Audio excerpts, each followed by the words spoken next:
Today we're going to be taking a look at the deck that finally sealed the deal for me and got us into Mythic. We are talking about a JUND sacrifice build, and I know we just did sacrifice yesterday, but I had to play a specific planeswalker today. I've been dying to play it. It's Vivien on the Hunt, and if you guys don't know, the +2 loyalty on this allows us to sacrifice a creature, bringing in a creature with 1 converted mana cost higher than that creature that you just sacrificed, which is a lot of value, especially because we have a ton of creatures that have enter the battlefield triggers, but also when they leave the battlefield they're doing things as well. I'll put a few on the screen here for you now, but basically, yeah, Vivien's gonna sacrifice these creatures, getting us value off of these cards, and then the next creature up will typically get us some value too when it enters the battlefield.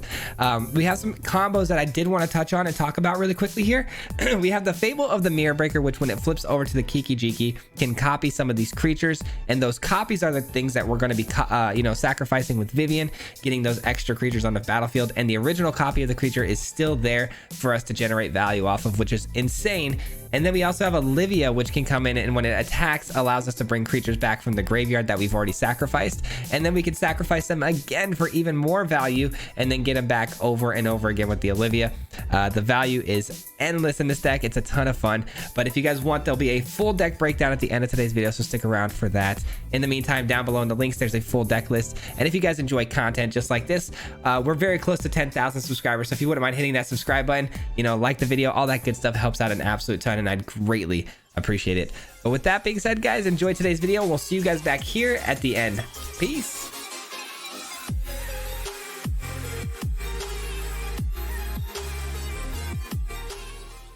What's going on, everybody? Welcome back to another video. Today's a big day because it is the end of the month. We're on literally the last day of the month before the ranks reset, so got to get to Mythic. We are on the last and final push to Mythic, and we're going to be doing it today with this JUND build. It's a sacrifice deck. We did see a sacrifice deck yesterday, but this one a little bit different because we are focused heavily on a different sort of game plan with the Vivien of the Hunt, one of my favorite planeswalkers. This opponent is on a 100-card deck, by the way. Just letting you guys know what the heck's going on over there. I saw the big stack. I'm like, oh boy. It's Orzhov, it looks like. We'll see, though.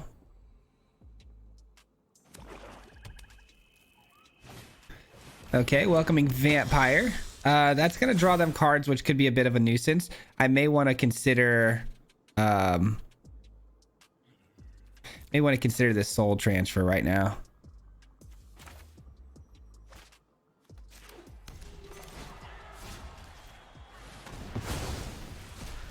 I don't like welcoming Vampire because, again, it just gives them a card advantage, and the one advantage you have against a 100-card deck is it's not as consistent. They're going to pull things that they didn't anticipate pulling, and of course they find another draw engine though right away. But at least with this draw engine I can get my attacks through with these treasure tokens, which is great. A third Cruelty of Gix. Looks like the Shuffler's on its best kind of a day here. It's we only have 3 cruelties, so all right, we get rid of that. We attack in, we get our treasure. Now, what's the card we want to go find here? Probably Vivien, right? Probably Vivien. Olivia's in the graveyard, which is fantastic. That's a great card for us to bring back, but we do need to get some other creatures into our graveyard. Maybe we want to go ahead and grab things to blitz here. That way we can fill up our graveyard a little bit. That would be actually a pretty smart idea. But we do need to get Vivien for this time being. Now... Vivien of the Hunt. That leaves us enough to... I don't know.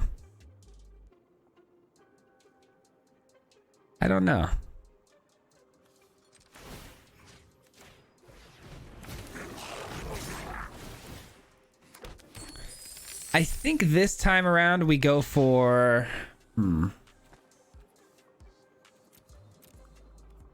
What do we do here? Maybe we go for the Circuit Mender. That way next turn we have the Vivien and something to sacrifice to the Vivien. And then we get the Olivia back. Yeah, this should be pretty good. But the problem with this play is that we're not going to... I want to save all my treasures here because if we eat these treasures, yeah, we're kind of... Yeah, okay, this is fine. Sorry, I'm trying to think out loud here, but it's really hard to do because my brain's going a million miles an hour. So here's what we're going to do. So next turn, Cruelty of Gix, obviously going to bring us back in Olivia, which is fantastic. But Olivia attacks and there's nothing to bring back from the graveyard. So we could just use the Vivian to sack the Circuit Mender, getting a bigger creature, then bringing the Circuit Mender right back with the Olivia. And then from there, we'll Reflection of Kiki Jiki on the opponent's turn of the Circuit Mender. I think that's a fine play. That way we maximize all of our tools in one turn. Because we're not going to maximize the Olivia, unfortunately, unless we sacrifice this Circuit Mender. All right, and they could triple block the Circuit Mender, which wouldn't feel great because I couldn't kill the Opportunist anyways. So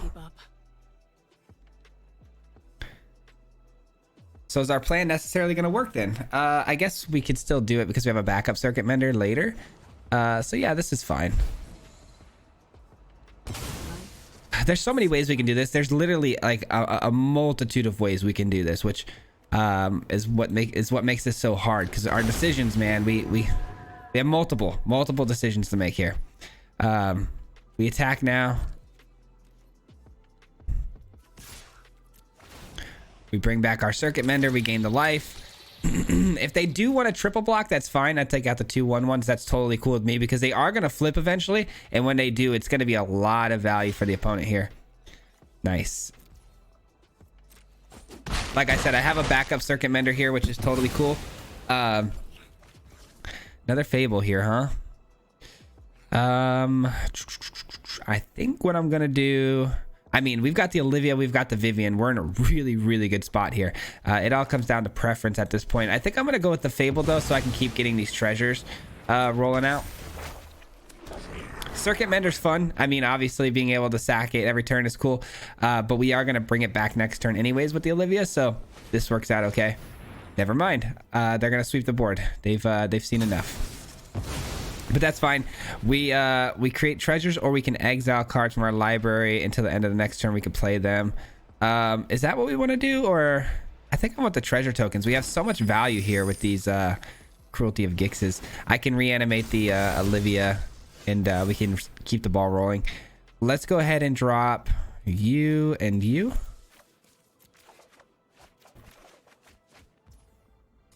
All right. Cruelty of Gix. Level 3 right away. Let's get that Olivia back. All right. Olivia is going to send it. Gonna get the Blazing Sky. All right. And then from here, we sack the Blazing Sky. We go get ourselves a Junji. And we also get a ton more treasures. Boom, boom. And I guess we save the charm potentially. We got so much treasure to work with here, guys. This is actually kind of crazy. We're slow rolling this for sure. We could probably put a nail in the coffin by playing out the rest of our hand, but if we get hit with another sweeper, it could be a bit of a bummer. So let's just wait and see. I do believe if they sweep the board here, the way the stack works is Junji's actually going to be able to allow us to get the Olivia back into the battlefield too. So even a sweeper doesn't quite do it. The Oblivion, though, not bad. Sorry, I am still getting over a sickness a little bit here, guys. My apologies. Eaten alive on the Vivian. Well, there goes our fun little engine we had going on there.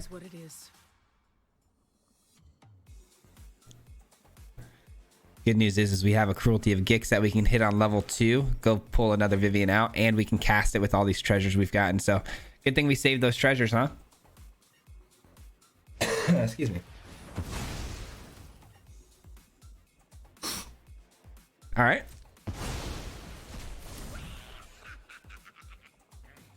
That is a bummer. Olivia being exiled permanently is not fun.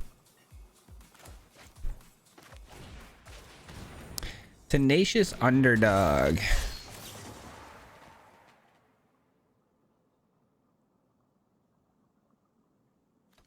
Nah. Nah, we need those treasures, like I said, so we're going over the top anyways, too, with the damage, so this is fine.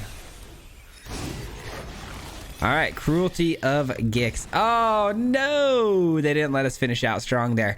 Like I said, we were gonna go ahead and Cruelty of Gix there. We were gonna go, start it off on level 2, which would have got us a Vivian. We play out the Vivian. We attack in with the Junji. We sack the Junji, bringing back whatever we want. You know, maybe a Circuit Mender or something like that, or maybe even their Morbid Opportunist. And then from there, you know, we get to reanimate something after that too. So I mean, we were in a really good spot. Junji would have fetched us a Tovalar Huntmaster. So GG. All right, nice little start. Hopefully we can keep that all those synergies going. I know it's really hard to stay super consistent with this deck. Like I said, consistency with this deck is the biggest problem I've been having with it, just to get everything on board and then start that loop of sacrificing things. And you know, it can be tough sometimes, but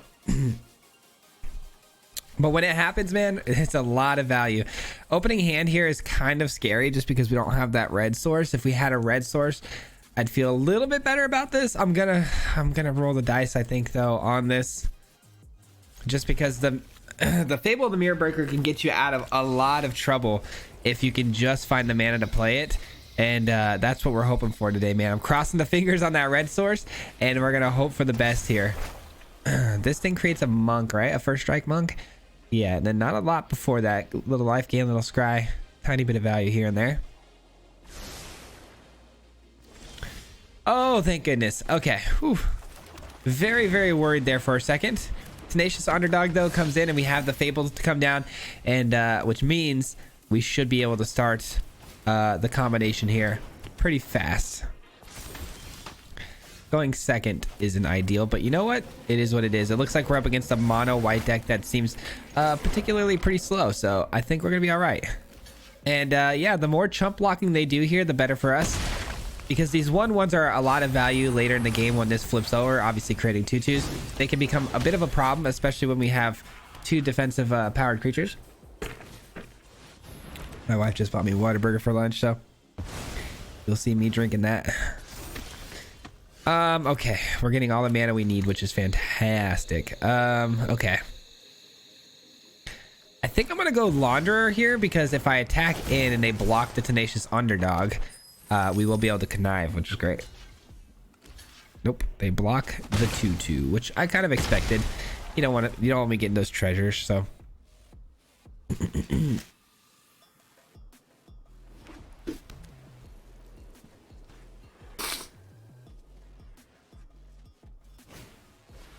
I do have a great answer for this too, by the way. If I can just find my Inferno, we can blow up both the creature and the enchantment. That card is so busted, man. One of Jund's best cards, in my opinion. By the way, we can play out Vivian this next turn too, which is also pretty fantastic. Now, how do we want to do this? Because if I play Vivian, which I think is going to be the move here, I then have to choose what I want to sacrifice. And getting a Junji sounds like a lot of fun, but the Body Launderer is not going to get a ton of value. I think it gets a lot more value if we sack the Tenacious Underdog going for a Beetle. Oh, listen. Something bigger. Or, I'm sorry, not a Beetle, a Mender. Because then we connive, right? We connive. And then we do no attacks. And then from now, if I want to sacrifice the Launderer to get my Junji, I can bring back the Underdog as a creature for the Launderer to trigger. So I think that's a super high value play. But I also have the Workshop War Chief, so probably not going to do that anyways.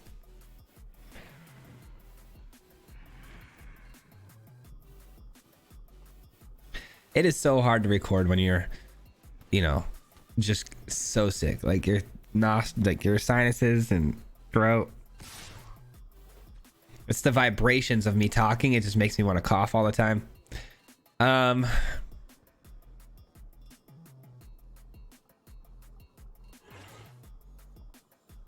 don't really care. I thought I cared, but I don't really care. I think we can get more value out of the board here just by leaving things the way they are. But next turn is going to be the Workshop War Chief. We have 1, 2, 3, 4, 5, 6 mana, so I will be able to blitz this in. Which I think I just might do. We do have to be aware, though, if they pass the turn here, Wandering Emperor is definitely a play. Which, if that's the case, I probably won't blitz it in. I don't know.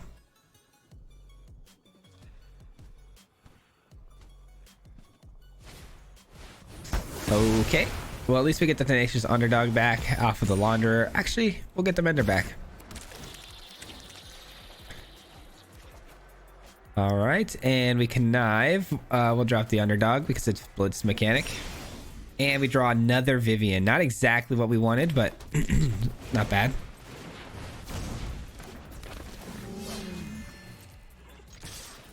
Boom, boom. And then we go ahead and sack the Workshop Warchief. Now, this is the tricky part. I want to get Olivia, but something tells me she's not going to survive the next turn. So we're going to try our best here to have Olivia get through this turn. Because if it does, we can start doing some really crazy chains with Olivia on field. Olivia plus Vivian is really one of the nastiest combos I've played in a long time. Yep, it's gone. Unfortunate. Unfortunate. Okay. Let's go here, and then let's go here. Attack in for 3. Sort of the same idea. We're going to draw a card, create a treasure, and we're going to get value off of stacking this by getting another Mender. Boom. Little Mender action. And we have not gotten our 4/4 flyer yet, so we do have something we can stack the Mender to go grab.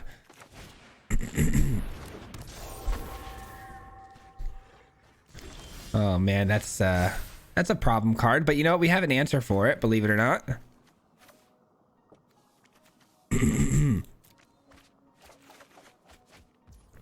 We do have an answer for it. So here's what we're gonna do. We're gonna go here.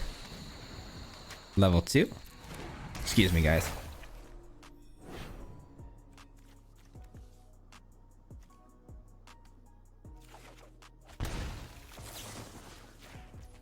We're gonna go ahead and blow this thing up. Gonna go and blow this up as well. We'll be seeing ya. And we will attack in. Bada bing, bada boom. And then we'll go, like I said, get my 4/4 flyer off of the Vivian here. I mean, the synergies in this deck are just pretty silly. Once it's online, that's the thing. I keep telling you guys, I want to make sure you're completely aware. With this deck, it's about getting these things online. Some of these matchups, you know, might be a little more tough to get them online. You never know, but... Graveyard. Olivia.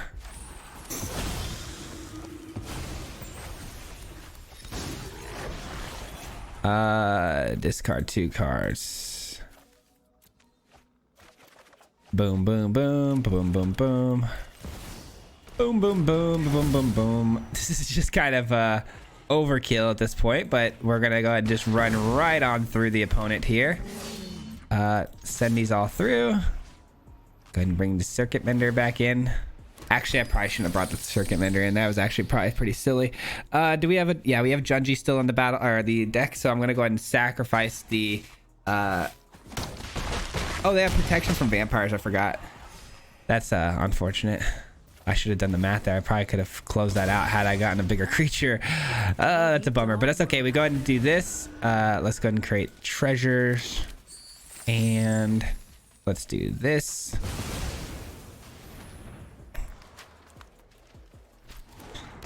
And let's go with this. Sure. I'm not gonna lie. I went on autopilot there at the end, just kind of full sending it very quickly, because anytime we have something very cool like this happening, it's like something our opponent wants to do is, you know, concede. So I try to move a lot quicker to see how much more jank I can get to go off the board. So we'll take it though. We're 2 games away from Mythic. Very, very nice. All right, we are back again for a 3rd game here. Sorry, I had a little bit of a hiccup there between that game and now. My driver that I used to record on my put all the memory onto, I need to get a new cord for it. It comes in and out. Well, it doesn't pop in and out, but it says it's going in and out, and It's not registering sometimes, and I went to record and it didn't actually pick it up. But we're back. We did just win 2 very good games, and we're on the way, man. We're on the way to some mythic. I'm telling you guys, we're 2 games away right now. I'm feeling really good about this deck. Did the opponent really keep a 1-land hand? Oh my goodness, they did. They kept a 1-land hand. This should be an open and shut case here, I would hope, unless their whole hand is completely consistent of 1-drops. We'll see. Either way, though, we've got a good block here with the 2/2. But now they find their 2nd land, and here they go. I don't have a good block here because they, activate the Evolved Sleeper, whichever one I do block. Another Evolved Sleeper. Wow. Kind of crazy. All right, so discarding. What do we want to discard here? So we do have Olivia. Let's think about that for a second. Getting Olivia down this turn potentially could be pretty cool, but then also it would have nothing to reanimate. So let's give it something to reanimate. And it's actually not that good against this particular situation. All right, that'll have to do for now. We are trading with an Evolved Sleeper here, but again, like I said, we do get the Cruelty of Gixin early if we want to, or we can hang on to that treasure for the next turn if we find a land. I don't know. It's gonna be tricky here, but we do lose the 2/2. The Evolved Sleeper goes away. I think I am gonna go with the Cruelty here. Can't believe we're already down to 12. They're off to a pretty fast start here, and we're gonna take 3 of our own damage here too. We're gonna take 3 of our own damage here too, because we're gonna go find a card that we need. And I did take their 2-drop there because they could play it. They can't actually play their Shieldred anytime soon, or their Invoke Despair. So keep them on whatever's on the board here and just focus on those problems. They take away a Cruelty Gix out of hand here. We go down to 7. We take 3 again here. 1, 2, 3, 4 mana to work with. Potentially 5 if I want to grab it, but grabbing 5 mana doesn't do me any good. So what can we do with the 4 mana? How do we maximize this? You know what? I think we actually take a Circuit Mender. This might seem a little strange, but it gains us the immediate life of 2, right? And then on top of that, the Reflection of Kiki Jiki is going to allow us to basically make copies of it, gaining a repetitive amount of life over and over again next turn, and drawing us additional cards. So they find a land, so not much to do with it this turn. That attacks. That goes to a 3/3 though, so we're not going to block it. Like I said, we have more to lose here with the Circuit Mender. So basically how this is going to work is we can actually activate the Circuit Mender as a blocker each turn, drawing extra cards too. So this is a no-brainer, right?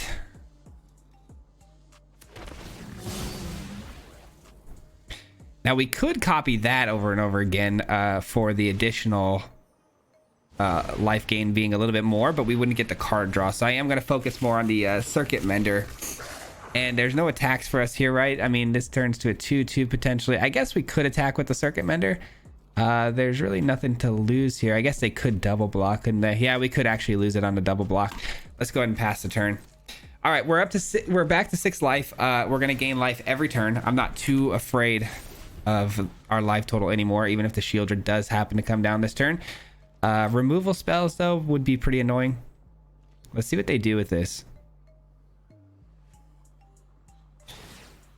There is the question I have to answer to myself here is like, do I want to kill? Oh my god, I didn't realize they passed it over to... I didn't think we were in the attack step yet when they did that. Oh, you gotta be kidding me. I skipped over the whole phase there. I did not know that they'd passed the phase that quickly. When they drew that card, I thought the next step when I hit next was going to be the attack step. They must have skipped phases and I didn't even I completely missed it. Wow, what a bummer. I lost out on a lot of value there. Could have gotten my land drop and everything. All right, let's shamefully pass the turn. Sorry guys, like I said, I'm getting over an illness. I'm a little slow. Not really. I really got to lock it in. I just like need to slow things down a bit here. So we knew Shieldred was going to come down here. So now we're in the attack step. I thought for sure they were going to swing through that last turn. That's what confused me so much. All right, so no attacks. We do copy the Mender. We gained a life. Draw a card.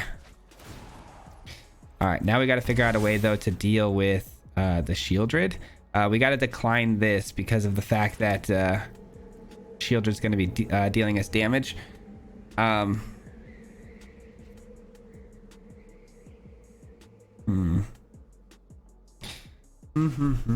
do we do, guys? What do we do? I completely screwed that one turn up and now I'm like flustered.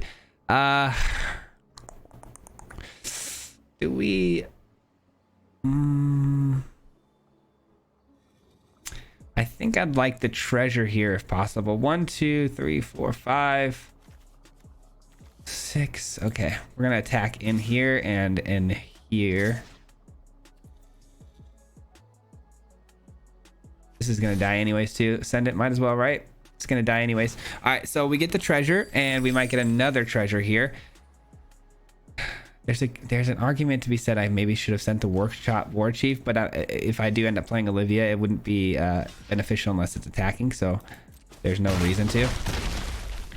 All right, so now we get the Vivian of the Hunt down, but we don't have the extra treasure to create the copy, so we have to wait one more turn. I thought they'd block both of those there, but they didn't. So let's go ahead and play this down and look to just get the copy. I guess more blockers is better, right? So let's get this down as well. All right, very tricky game here. Making a few mistakes here and there. All right, so we're hoping for a land off the top on this next turn.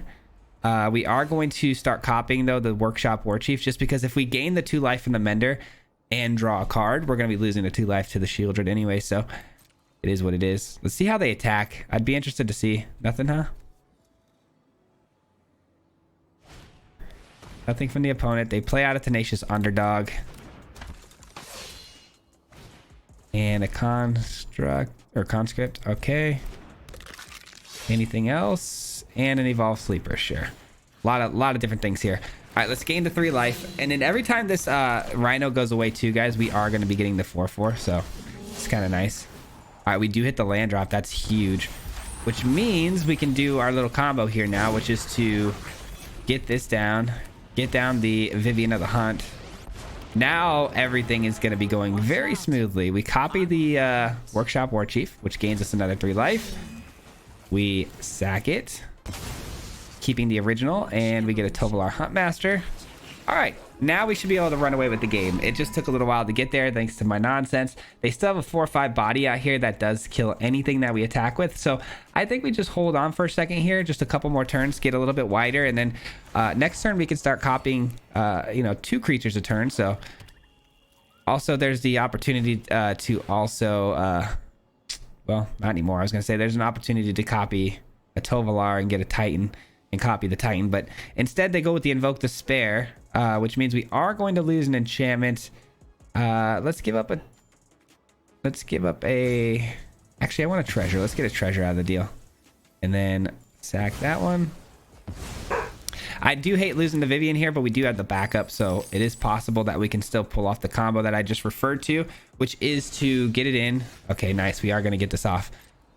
All right, this is gonna be huge. We get down to Vivian.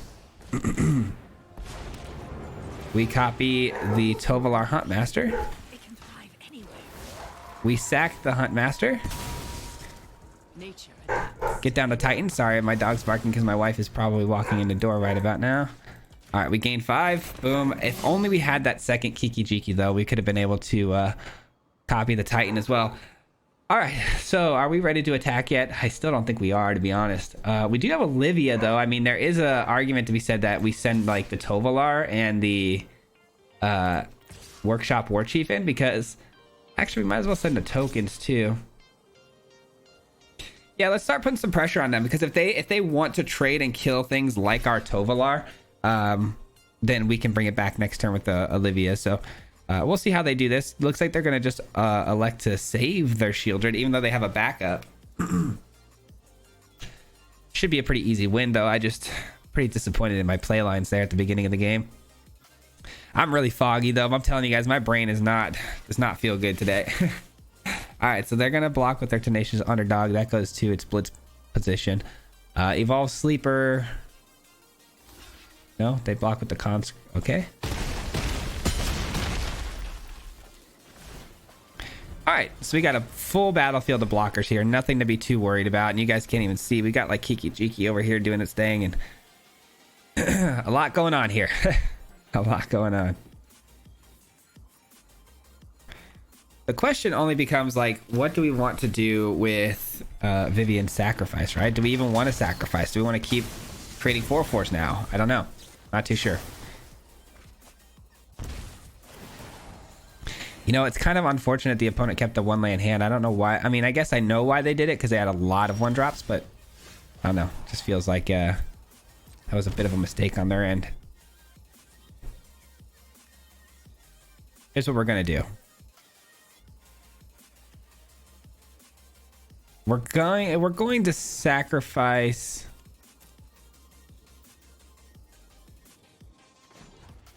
We're going to sacrifice the Tovolar now. This may seem strange, but check it out. So we're going to sacrifice the Tovolar now. We're going to get the Dusk Mangler into play. Dusk Mangler hits their creatures and their hand, and it deals 4 damage. Okay. And the next step we're going to do here is we're going to copy the Titan of Industry. Create another 4/4 body, gain of 5. Actually, you know what? We don't need the 4/4 body. Let's gain 5 life and then... Oh, no. Let's gain the 5 life and shield counter. 5 life and then put the shield counter on the original Titan so we can attack with it. All right. And then now we bring in the Olivia and Olivia brings back the Tovolar. I mean, can you say perfect scenario here? That should be lethal, right? I mean, I would imagine. And if it's not, we shouldn't be able to... We shouldn't be dying here on the return fire. So we have the Dusk Mangler to block with and 2 wolves. So I think we're fine. Full send is totally cool here. I do not feel like doing the math though, and I'm not going to. So bear with me if I'm wrong. But that does look like lethal to me. Conscript. Okay, that comes in tap though. That doesn't know good. Couple of death touch creatures though could make things interesting, but I doubt it. They can't block the Olivia because it's over the top, and the Titans have trample and a shield counter on the original, so pretty safe to say that's a GG's. Let's go. One more away from Mythic, guys. Let's get it. All right, it looks like we have time for exactly one more game, which is interesting because we have, you know, the one game away from Mythic. I went ahead and took the jacket off. It's getting really hot in here. But yeah, hopefully we can close this strong and end the video on a very high note. That would be fantastic. I would love that. Let's see. Opening hand here, actually pretty good. We've got the turn 2 Riveteer's Requisitioner, and hopefully that can get us ramped into a nice Titan.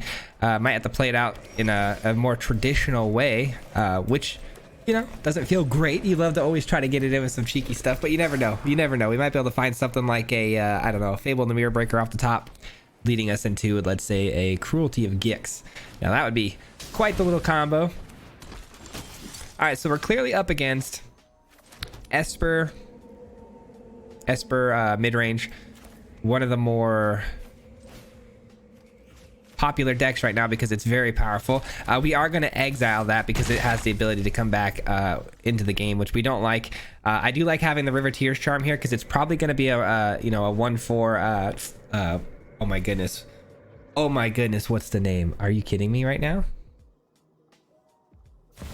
Thank you, Rafine. Holy cow, my brain literally turned off. Like, I felt it literally, the switch go.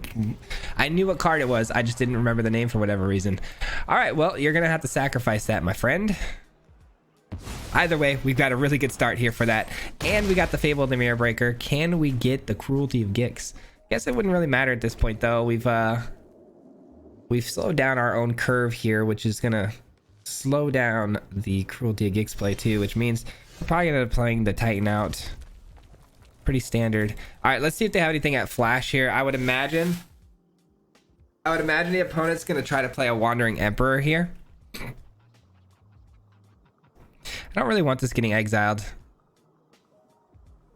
Yeah, I don't want the Wandering Emperor to come in and exile that. So let's go ahead and play out the Fable and the Mirror Breaker here. Go ahead and flash in your Wandering Emperor. We all know you have it.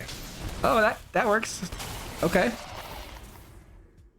So they're gonna counter. Okay, they counter. So they leave me my Riveteer on field. Oh god, my nose. Gosh darn it. Being sick is the worst. I don't care how little of a sickness it is. It is just not fun. All right, so we got 1, 2, 3. Okay, we got 5 mana and a Titan and a treasure about to come down. So, I mean, in theory, we could get a Titan in this next turn. But the problem I have here is the opponent has a ton of cards in hand, and they have access to things like Urtai, which is clearly a pretty big problem for us to have to deal with. I really thought the Wandering Emperor was the play on that last turn. Wish I would have played around that play a little bit differently, but it is what it is. I may have to just use this for card advantage because it's not okay. So this does not look like actually the most traditional Esper mid-range deck. Now I'm starting to think that this is more of a Radadrobic deck. Well, I actually love this off the top. Gives me access to their hand here a little bit, which is great because it is a Radadrobic deck. See you later. We have a small problem though.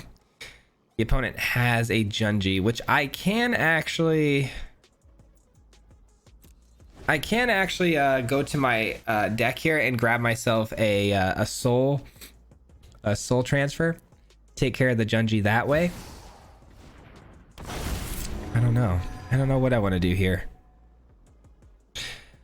It's not great because they've unloaded their hand pretty quickly here, and that's the main problem I've noticed with this deck is that when people start to go wider on us, we have a hard time dealing with everything because of the fact that we don't have a sweeper, you know, no access to sweeping.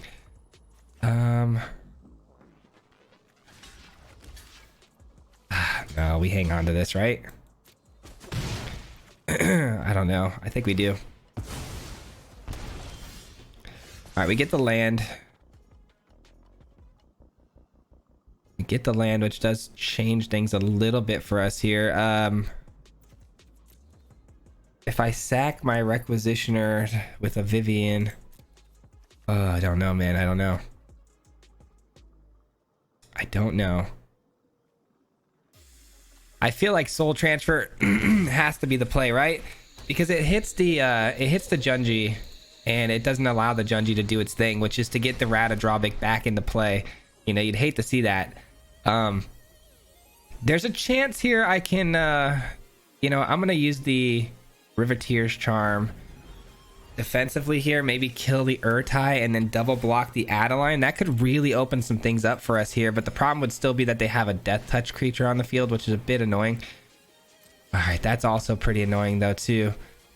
They're not gonna have a ton of things to sacrifice though. I might be able to keep pace with them on the sacrificing.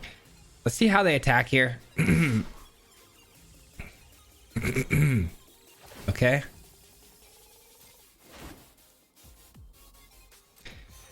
Okay, so by them attacking that way, makes me feel like I can take another 5 and then maybe play the Riveteer's Charm out to draw cards to ensure I hit my land drop, to ensure that I get the Titan out on the field. I'm gonna have to steal one of their creatures. I'll probably take the Rafine.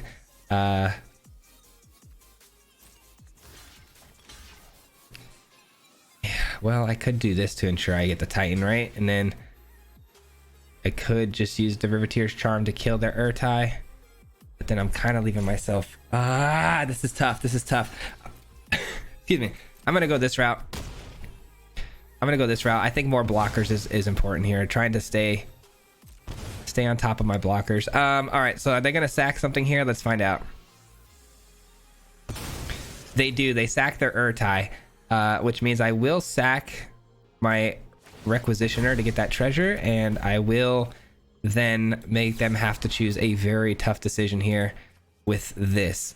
All right, that feels a lot better. I feel like that played out a lot better than I anticipated. I didn't expect them to sack their Urtai. That was a pretty big moment for us here. So now they have to give up one of these two, either their draw engine or their Adeline. So it's a tough decision you're gonna have to make here, but they take the braids. And we do take a bit of damage. We do get the treasure though. And now we get to bring back a creature. I'm going to take, you know what? I think braids would work really well for us, to be honest. I'm gonna go and take the braids. All right, Titan's coming into play. They're out of cards in hand, and I get a Titan down, which is going to gain me that 5 life. And I'm going to put a shield counter on my Titan because of the fact that this has Death Touch.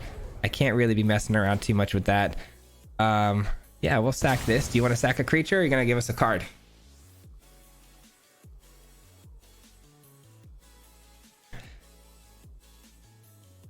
I think taking the braids there was a pretty slick maneuver, because again, it plays pretty well with our own deck here, because we do, you know, don't mind sacrificing things. So if the opponent wants to get crazy, we can get crazy. All right. This is actually not bad at all. Let's see how they want to block this Titan, because I have some trickery with the Inferno. Oh, they just eat it, huh? All right, so we go here. That still leaves us enough mana for the Inferno. And we've lost audio on the game, unfortunately. I'm gonna have to reset it. It happens once in a blue moon. I've been playing a lot today, so there's a chance that it just ran out of juice. All right, so they give me another card and they eat more damage. We got to blow up the Adeline before they go to their attack step. It looks like, though, we are going to close in on Mythic, guys. I'm pretty excited. I feel like we were toting the line there for a minute, but we're closing it strong. I do believe, because we are on the very last day, though, to get to Mythic, that we are going to have a very, very low percentile. I would imagine.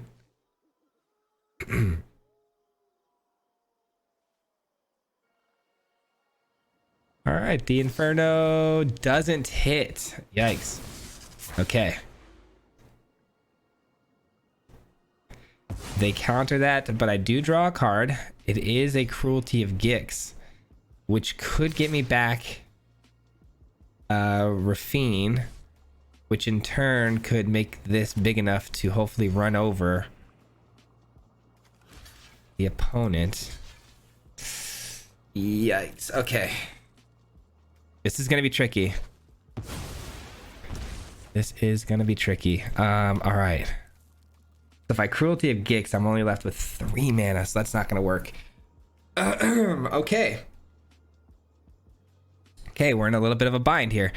We got to try to close this game out. If I send in the Titan, there's a chance here they block with just, let's say, the Adeline, and I blow up the Adeline and I win the game. I send in this as well. Let's just say, worst case scenario, I send in both of them, right? No, let's not send in the braids, because the braids, it's not going to be able to close the game. Well, if I go here,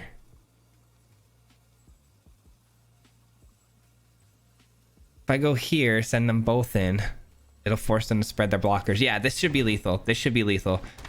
All right, this should be lethal. So whoever blocks the Titan here is going to have to eat this Inferno, and we win the game. So